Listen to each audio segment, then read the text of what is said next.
By the way, no corporate PAC money, right? Not a dime, brother, not a dime. APAC, in fact, if I can make this a brief aside, we hadn't even filed, well, we had filed against Cleaver and running again in the 5th district here in Missouri.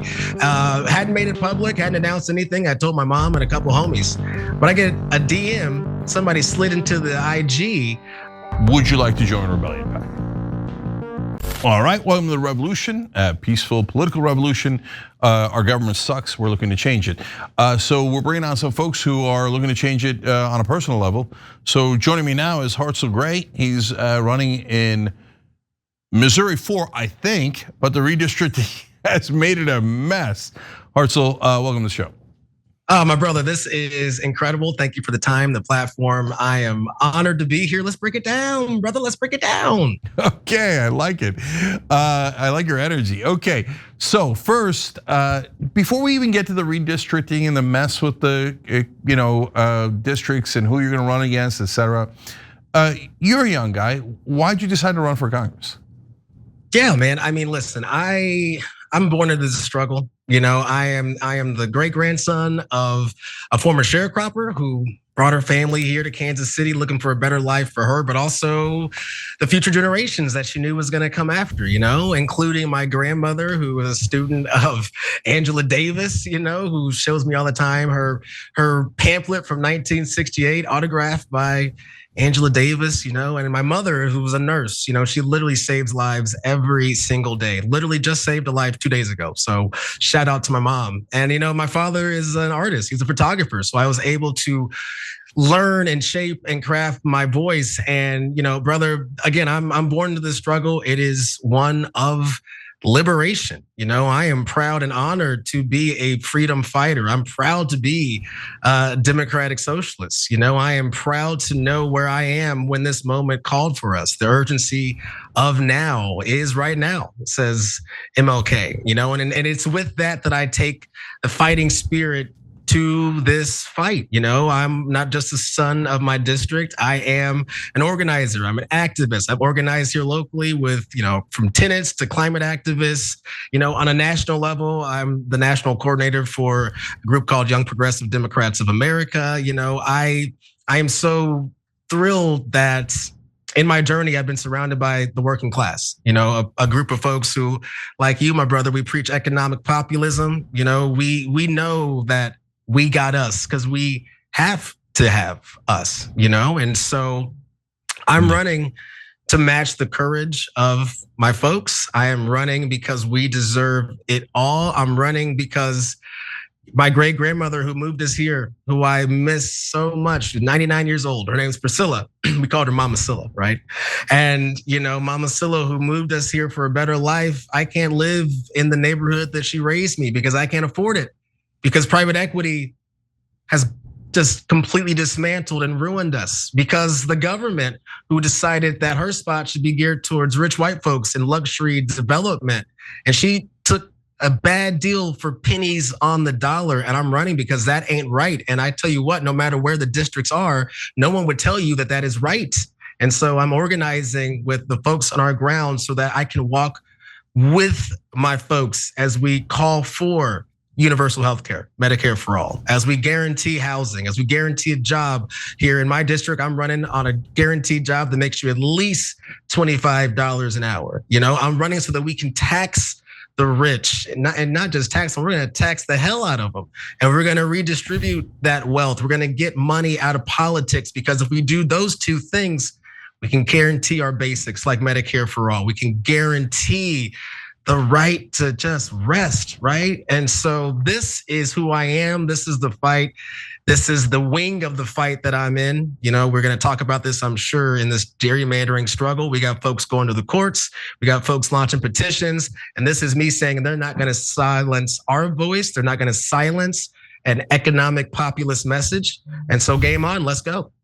So I'm gonna ask you about how to win in that area and what you mean by liberation, et cetera. But first, you got an important endorsement the other day. Tell us about who's endorsed you recently.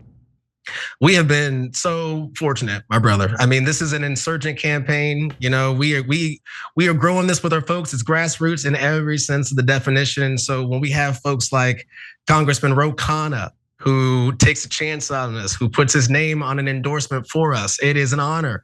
It's a privilege, it is letting us know that we're on the right path and we're being reinforced by some incredible champions. We got an endorsement recently from Kansas City DSA, which is one of the fastest growing chapters of DSA in the country, perhaps even right there after New York. Over 500 active members that we've got, Progressive Democrats of America, PDA, one of the first orgs, if not the first org to help launch Bernie's campaign back in 2015. They were my very first ever endorsement. We got Politivist, which is, the product of the brilliant Rep. Cori Bush. I'm just so honored to know that we have folks who are ready to meet this moment, who are going to craft a message that's going to materially make our folks better.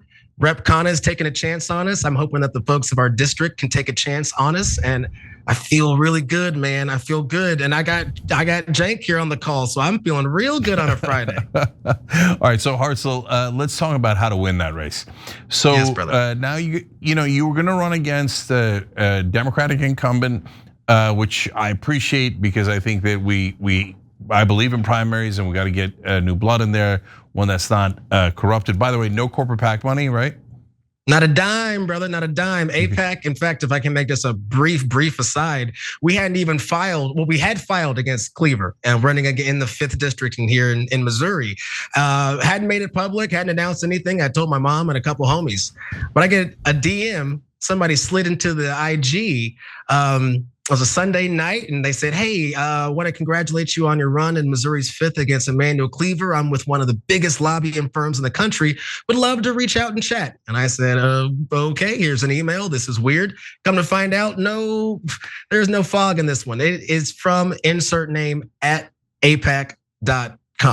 And the first thing we did after we got that AIPAC email was we sent it to spam. We sought the endorsement of AIPAC tracker. We received it. We're not taking a dime from anybody, no domestic or foreign. If you're a corporate PAC, if you're shilling on behalf of a rogue state committing genocide, I'm talking about Israel, I don't want it, don't need it. Yeah.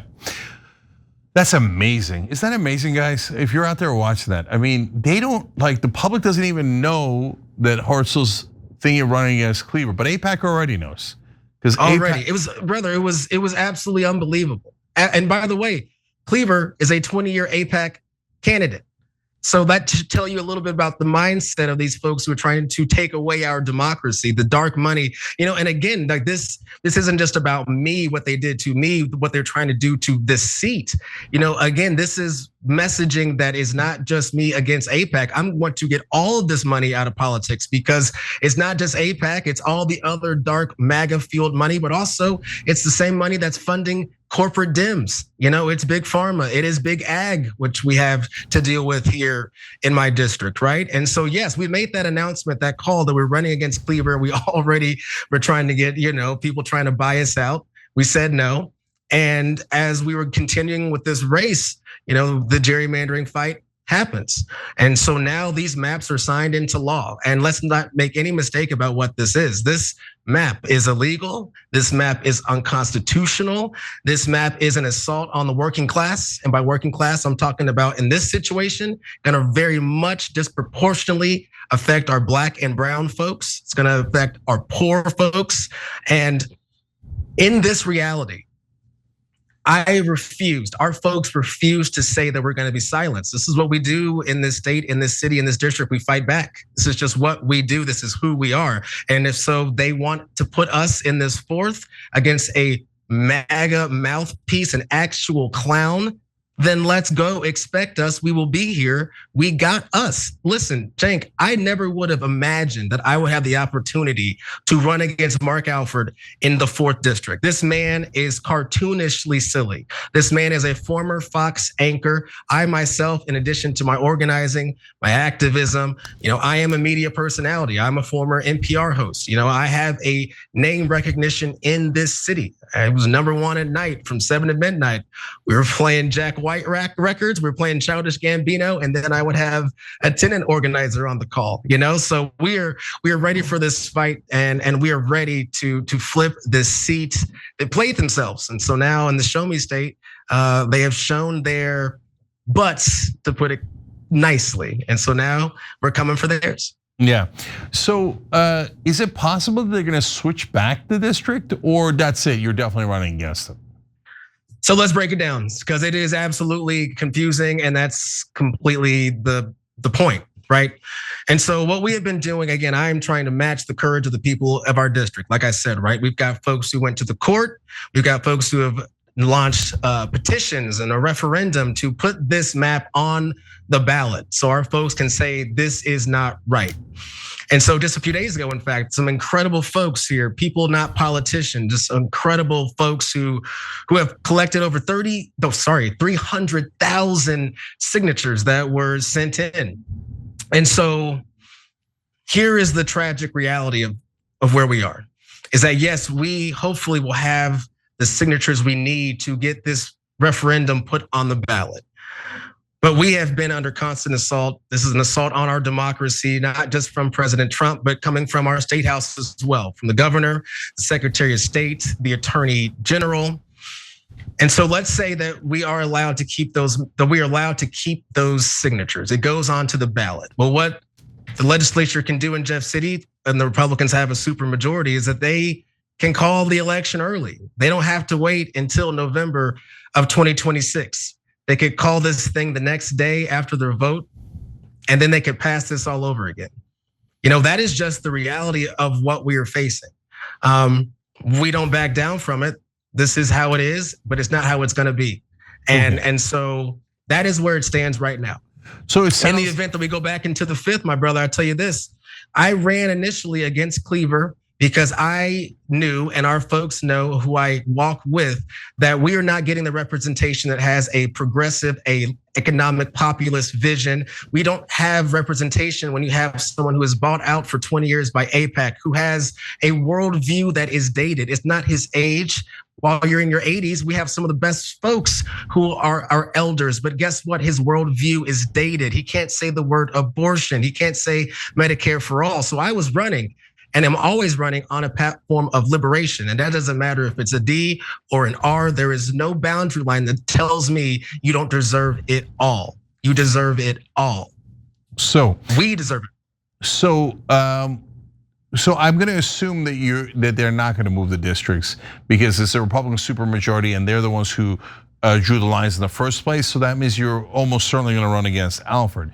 And well, that's kind of a fun thing because then you'll be a rare candidate who ran against both a corporate Democratic incumbent and a corporate Republican incumbent in the same race, in the same cycle. So that's kind of a fun little thing. So, and it also, by the way, goes to show your principle that this isn't just partisanship, but you believe in your policies and you would have run against the Democrat just as much as you would run against a Republican. So absolutely. Now, Missouri does have a Republican supermajority. You're running in Missouri. Now, of course, it's a district within Missouri, but how do you win when you've got those kind of odds against you? Man, listen, campaigning is relational. Okay, so let's I guess lay out some of these numbers, at least the numbers that we know as of right now, right? So before the gerrymandering, this was an R+40 district. And like I told you earlier, Jake, I think they played themselves because what we have now is an R+20 district. Okay, so how do we do this, right? How do we pull up this history that we've been talking about? So it's a few different things. It is number one, it is traditional outreach, it is phone banking, it is canvassing within the urban core. It is giving our folks a reason to believe. I mean, get this. In 2024, a presidential year, Jackson County, which is where I live, it is still the biggest county within this new district. I'm here in Kansas City. My brother, turnout was down over 30%. So that right there, here's what we got to do. We got to engage our folks. We got to give our folks a reason. Against Alfred, they've never seen this kind of transformational economic populist vision, and against Cleaver, the same thing. And so that is what we do. Number one. Number two, it is igniting and activating a growing left-leaning suburban cohort. I've got folks here in the suburban, for example, an area called Lee Summit, Missouri, right? I actually went to high school there, Lee Summit West, Titan Pride. And so what happened in Lee Summit, brother, is that they went Romney +8 And then here in 2024 with Kamala plus 3 to 4. I mean, listen, there is something happening. So I will be able to grab the wine moms and the soccer dads and honestly help them cultivate this ecosystem that they are doing themselves. Again, we got us. Nobody's gonna save us. And so that is what I think is our second pillar. And third, which I think is probably the one that most folks are interested in, especially in this new reality, is how you gonna talk to your rural folks. And I tell you the same thing I would tell anybody, no matter who you're talking to. It is relational. That is how you talk to our rural folks. You're there. You have conversations. Listen, if I can meet you at the grocery store, if I can meet you at church, and I talk to mom, I talked to her about this vision of that. You know what? The reason why you don't have a home, the reason why your nursing home is so much worse now for your mom is because private equity has brought it out. It's not because of the Somalis. It's not because of our immigrants. We began to start connecting those dots. And so if I got mom, well, shoot, she might go home and she might tell the family. So I got mom, dad, I got brother and sister. And so you know what, Mal, maybe they're going to talk to that family next door. And then maybe cousin's going to talk to everybody on that street. My brother, the point I'm trying to say is it's all relational. And we build up an army of volunteers who, while maybe I'm not knocking on this specific door, I've got folks who live in that area who know those folks who are going to knock doors on my behalf. And, I think when we do that, we win. Yeah. So if you were able to pass Medicare for all, would it also apply to right wingers? If you were able to lower drug prices, would it also apply to Trump voters? If you were able to lower housing prices, would it also apply to, by the way, not only white folks, but white rich folks, because housing prices are housing prices. So are your bills and your policies, et cetera, going to affect everyone or just a small group of people? It's for everybody, brother. Are you kidding me? I don't know. I forget the phrase, but when the tides rise, all them boats are going up or something like that. I mean, listen, it's the days of means testing, the days of inter-class fighting. No, like this is a time where we need serious people with a serious vision and one that is rooted in a humanity of all of us. Now, listen, we're going to tax the rich. Don't get that twisted. But I still believe that Patrick Mahomes, deserves universal health care. I still believe that our folks deserve a guaranteed job if and when they need it. I believe that we all deserve a climate that's going to be around for a while. I believe that we all should be free and be fed. To quote our brother Zoran, to be free and fed is for everybody, brother. So yes, are you kidding me? Yes, absolutely. That's how we win, man. We do this together. And that's not, us singing at a campfire. That is just us realizing that we have to have each other because we deserve to have each other and we deserve to have the best of each other.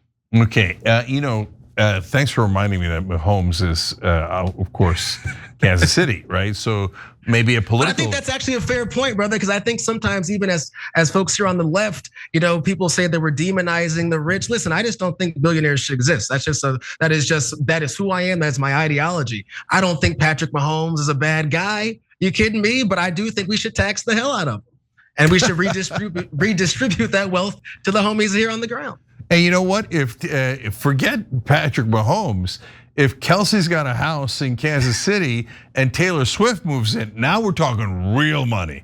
Okay, so that'll get some some benefits for the average folks in Kansas City right there. All right, so tell me what you think liberation is.